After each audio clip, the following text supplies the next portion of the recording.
कर भगवान हम सब के ऊपर कृपा दृष्टि बनाए रखना। इस प्रकार पार्थवेश्वर भगवान का पूजन का विशेष महत्व है। जो भगवान पार्थवेश्वर का पूजन करता है भगवान उसकी समस्त मनोकामनाएं पूर्ण कर देते हैं। अब भगवान शिव जी को बिल्व पत्र क्यों चढ़ा जाता है, इस विषय में कथा सुनिए। आपको कथा बता दी कि बिल्व पत्र क्यों चढ़ाया जाता है। काशीवास में निवास करने का, काल भैरव के दर्शन करने का, करोड़ कन्यादानों का फल करने का यह फल मिलता है चढ़ाने का। दूसरी, अब बिल्व पत्र आया कहाँ से, बेलपत्री का वृक्ष कहाँ से उद्गम हुआ, कथा सुना। एकदा विष्णु मायां च सासुलक्षायां परते गति।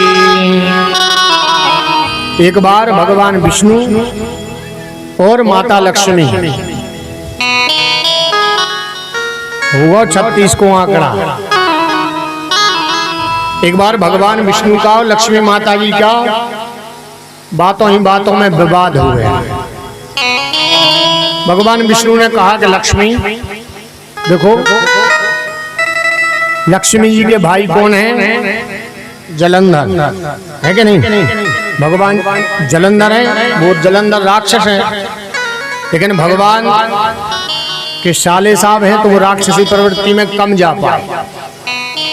जलंधर की कथा भी बताएंगे कि वृंदा के द्वारा उनका पतित्व नष्ट हुआ और जलंधर को भगवान ने मार दिया। लेकिन भगवान ने जलंधर को कैसे मारा वो भी कथा है। तो लक्ष्मी ने सोचा कि हमारे पिता का घर तो है, तो यही होता है जब अपने स्वामी ज्यादा लड़ते झगड़ते हैं तो सुनो कल ही बेग उठा के चले जाए। जयोत अंत में अंत तो गत्वा बात जयोत कि तुम ज्यादा न बोलो, अब भाई भज जाए, फोन लगा दो, अब भाई आ जाए बुलेरो लेते। लक्ष्मी जी कहने लगी ना तो बुलेरो आए, कुछ नहीं है यहाँ, आपकी बात मुझे सुननी नहीं है, आप मुझसे मत बोलो। और लक्ष्मी माता विष्णु भगवान से रुदन होते हुए वहां से चली गई और जाकर के अपने जलंधर समुद्र में समा गई। समुद्र की पुत्री है लक्ष्मी जी। किसकी बेटी है, समुद्र की। जब समुद्र मंथन हुआ था तो समुद्र मंथन में से 14 रत्न निकले, उसी रत्न में से माता लक्ष्मी जी का भी प्रादुर्भाव हुआ। लक्ष्मी जी समुद्र की पुत्री कहलाने। दूसरी, लक्ष्मी माता क्रोधित होकर के विष्णु भगवान से अपने समुद्र में पहुंच। समुद्र ने समझाया, देखो पुत्री कैसा भी है वो आखिर पति तो है, उससे रूठना नहीं चाहिए। हो जाती है गलती, तमाम गलतियां हैं संसार सागर में, कब नहीं होती। थोड़ी थोड़ी सी बात पर बुरा नहीं मानना चाहिए। लक्ष्मी जी कहने लगी आज तो मेरा बहुत अपमान हो गया। भगवान विष्णु ने भी कहा ठीक है चले जाओ, जाना है आप, यू कैन गो, जाओ। लक्ष्मी जी सच में चली गई। लक्ष्मी जी कहने लगी मैंने तो बहुत बड़ी गलती कर दी, थोड़ी सी बात का बतंगड़ा बना के मैं यहाँ आ गई, अब क्या करूं, हे भगवान मुझे क्षमा करना। लक्ष्मी जी मन में रोने लगी, लेकिन एक तरफ उनका मन बोल रहा है कि अगर मैं गई और इन्होंने कह दिया तुम एक बार चली गई, जाओ अब मुझे नहीं। जैसे सती का हुआ, माता सती ने सीता जी का वेश धारण किया था तो भगवान शिव जी ने सती को त्याग दिया था, अपने पत्नी के रूप में वर्ण नहीं किया था। और अगर मैं अपने पति से लड़के आई हूँ, भले ही कैसे भी हूँ, अगर मैं दोबारा गई और पति ने अगर मुझे नहीं अपनाया तो मैं कहाँ जाऊंगी। तो अब ऐसा क्या उपाय करें जिससे हमारे स्वामी जी फोन लगा दे कि आ जाओ, बुला ले हमें, अपना बना लें। तो माता लक्ष्मी जी ने भगवान ब्रह्मा जी के पास पहुंच करके प्रार्थना की, हे ब्रह्मा मेरी रक्षा करिएगा, मेरे स्वामी मुझसे नाराज हैं, आप उनको समझा दीजिए, मैं जाऊंगी तो वो मुझसे नाराज ना हो। देखो बात कहाँ पहुंच गई, ब्रह्मा जी के पास तक। ब्रह्मा जी ने कहा ठीक है। ब्रह्मा जी ने अपने सभी देवी देवताओं को एकत्रित किया, इंद्र देवराज को लिया, मरुदगणों को लिया, कुबेर को लिया, वरुण को लिया, सभी को लेकर के और चलने लगे। बोले अब एक काम करते हैं, यहाँ से हम शिव जी के पास चलते हैं। लक्ष्मी जी को लिया साथ में, ब्रह्मा सभी देवी देवता मिलकर के भगवान शिव जी के पास गए। भगवान शिव जी के पास पहुंच करके भगवान शिव जी से प्रार्थना करके कहने लगे कि हे भगवान भोले बाबा, शिव समान दाता नहीं, विपत्ति निवारणहार, लज्जा मोरी राखियो नंदी के असवा। हे भगवान हमारी लाज रखें। माता लक्ष्मी ने प्रार्थना की। ब्रह्मा जी कहने देखो, जो माता लक्ष्मी जी हैं अपने स्वामी जी को छोड़ के घर चली गई, अब हम लोग सब मिलके इनको वहाँ छोड़ने जा रहे हैं, तो आप विष्णु भगवान के हमारे साथ विष्णु भगवान के पास चलें और विष्णु भगवान से प्रार्थना करें कि नाराज ना हो। भगवान शिव जी कहने लगे देखो, हमें किसी के घर के बीच में पड़ना नहीं चाहिए, तो ही अच्छा है। पार्वती कहने लगी तुम्हें दूसरे की से का मतलब। कभी कभी ऐसा होता है हमारे घर में, जब कोई झगड़ा होता है और कोई कहते भैया यार उनके घर समझा देना, अपन मुड्ढ बन के पहुंचो तो घर से बोल देती का तुम्हें का करने, तुम बड़े मुड्ढ बन गए। शंकर जी ने जैसी देखा पार्वती की तरफ, तो पार्वती जी इशारे में कहने लगी सुनो, जो उन दो जनों को मेटर आए आपको मेटर नो, वे जाने अपनी संभालें बात, आप क्यों चक्कर में पड़े। अगर गए तो अच्छा नहीं होगा। जैसे इशारे में माता पार्वती ने कहा, शिव जी समझ गए। शिव जी कहने देखो मैं तो नहीं जा सकता, क्योंकि हम दोनों का झगड़ा हुआ था तो कोई नहीं संभाल पाया था, ऐसे ही इन दोनों का हो गया। आप लोग भी मत जाइए, अगर बीच में जाओगे तो फंस जाओगे। लेकिन सभी देवी देवता भी वहीं लक्ष्मी जी को छोड़कर, ब्रह्मा और सभी देवी देवता छोड़कर चले गए। अब बेचारी लक्ष्मी जी अकेली बची। लक्ष्मी जी रोने लगी तो उसी समय नारद जी आए।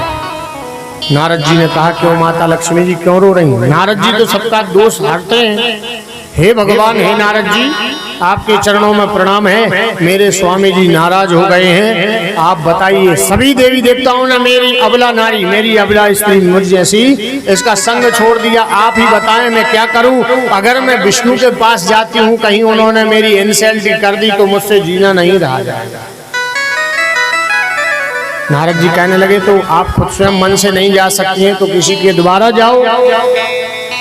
हे नारद जी, कौन ले जाएगा मुझे? जो ले जाने वाले थे भगवान भोले बाबा ने मना कर दिया कि उन दोनों का मैटर वो जाने, तो क्या किया जाए? एक काम करो, नारद जी कहने लगे हे माता लक्ष्मी, आप जाकर के बिल्व पत्र के नीचे बैठ करके पार्थवेश्वर शिवलिंग बनाओ, और शिवलिंग बनाने के बाद में आप भगवान शिव जी का पूजन करो, और शिव जी का पूजन करने से जैसे ही भगवान शिव प्रसन्न होंगे तो भगवान शिव खुद स्वयं आपके अंदर और भगवान विष्णु के अंदर आपके प्रेम का संदेशा भेज देंगे, और भगवान विष्णु खुद स्वयं आपको लेने आ जाएंगे। विष्णु भगवान आपको खुद स्वयं आएंगे लेने। पार्वती ने कहा ये ठीक है, सांप भी मर जाए और लाठी भी ने हम उते ने किच हुई है, और वो हमें लेने आएंगे। कितनी बड़ी सौभाग्य की बात है। माता लक्ष्मी जी ने तुरंत बिल्व पत्र के वृक्ष के पास पहुंचकर भगवान शिव जी का पूजन प्रारंभ कर दिया। लेकिन वह केवल बिल्व पत्र का वृक्ष एक ही था, वो केवल कैलाश पर्वत पर था। भगवान की कृपा से लक्ष्मी जी ने वहां पूजन की, तो वह बिल्व पत्र जैसी, देखो जब पति पत्नी यानी साक्षात परब्रह्म परमात्मा का जो स्वरूप था बिल्व पत्र, वो वहां से अंतर ध्यान हो गया। जैसी लक्ष्मी जी पहुंची वहां, तो जहां बिल्व वृक्ष रखा था, अंतर ध्यान होते हुए माता लक्ष्मी जी रोने लगी कि क्या हो गया। तो माता लक्ष्मी जी ने उसी जगह पर भगवान पार्थवेश्वर मिट्टी के शिवलिंग बनाए, और मिट्टी के पार्थवेश्वर बना करके वहां भगवान शिव जी का पूजन किया। वहीं पर भगवान शिव जी का निरंतर अभिषेक करती रहती थी, पूजन करती रहती थी। एक दिन की बात है, सहस्त्रार्चन कर रही थी। सहस्त्रार्चन करते करते उनके अंदर ऐसा भाव जगा भगवान शिव जी के प्रति। भगवान शिव जी का चावल अक्षतों से पूजा कर रही थी। उसी समय 1000 नामावली हुई भगवान शिव जी की। और जैसे ही भगवान जी शिव जी का पूजन हुआ, वो अचानक रोने लगी। मुझे तो 6 महीने हो गए, 6 महीने तक भगवान शिव जी मेरे पास नहीं आए, भगवान विष्णु नहीं आए। ऐसी कैसी मैंने भगवान शिव की पूजा की जो मेरे पति मेरे पास नहीं आए? मेरा तो जीना व्यर्थ है। मैं भगवान शिव जी की पूजा इसलिए कर रही हूँ कि शिव भगवान विष्णु के प्रति श्रद्धा रख दें और भगवान विष्णु मेरे पास आकर कहें उठो चलो अपने घर। लेकिन भगवान विष्णु भी नाराज हैं। माता लक्ष्मी रोते रोते पूरा दिन निकल गया और सारी रात निकल गई। माता लक्ष्मी जी की आंख की अश्रुधारा बंद नहीं हुई। सुबह प्रातः काल उठते ही फिर उन्होंने पार्थेश्वर पूजन किया और भक्ति भाव में इतनी लीन हो गई कि उनके शरीर की सुध नहीं रही। उनको अक्षत चावल फूल दूबा से बेलपत्री से अक्षत चावल फूल दूबा से तो पूजन किया, लेकिन भगवान के निमित्त में जैसे ही अपना लक्ष्मी माता ने सोचा मेरे पास क्या बचा, लक्ष्मी माता ने अपने एक स्तन को लिया और भगवान शिव जी के ऊपर रख दिया। जैसे ही माता लक्ष्मी जी ने अपने स्तन को रखा, भगवान शिव जी तुरंत साक्षात के रूप में प्रकट हो गए।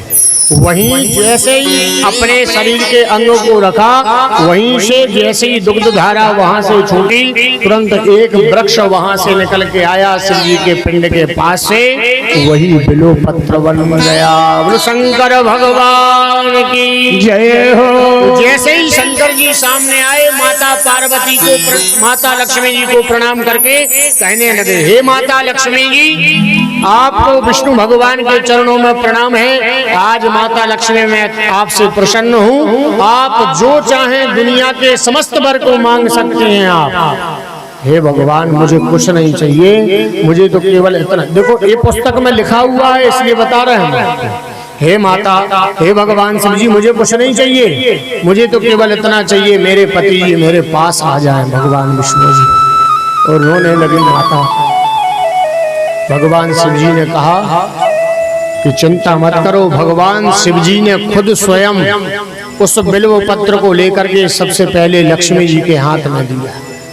वो कहा आज के बाद जो भी इस बिल्व पत्र को, जो भी आपके इस बिल्व पत्र को यानी भगवान शिव जी को समर्पित करेगा, उसको तीनों लोकों में जितने उसने पाप किए कोई भी हो, कहीं भी रहेगा, यत्र तत्र कहीं भी रहेगा, तीनों लोकों में कोई भी व्यक्ति पूजन करेगा, चाहे वो देवता हो, चाहे दानव हो, चाहे मनुष्य हो, कोई भी अगर बिल्व पत्र से शिव जी का पूजन करेगा तो भगवान सब उसकी तुरंत मनोकामना पूर्ण करेंगे। ये मेरा वचन है लक्ष्मी जी।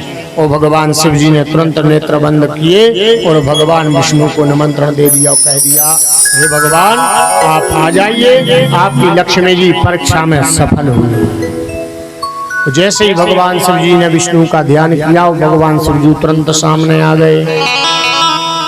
भगवान विष्णु ने तुरंत शिव जी से कहा कि मेरी पत्नी लक्ष्मी जी ने इतना बड़ा कार्य किया है, आपका पूजन किया, आज के बाद जो भी बिल्व पत्र की औषधि बनाकर ग्रहण करेगा। देखो जब बच्चे छोटे रहते हैं तो माता का दुग्ध पान करते हैं, जब तक दूध पीते हैं तब तक कोई रोग नहीं होता उनके अंदर। माता के दुग्ध में इतनी शक्ति रहती है कि संसार के सभी रोग उसको व्याप्त नहीं होते बच्चे को। लेकिन आजकल जो पैकेट वाला चल गया वो बच्चों को पिलाओ तो तुरंत बीमार हो जाते हैं। ऐसे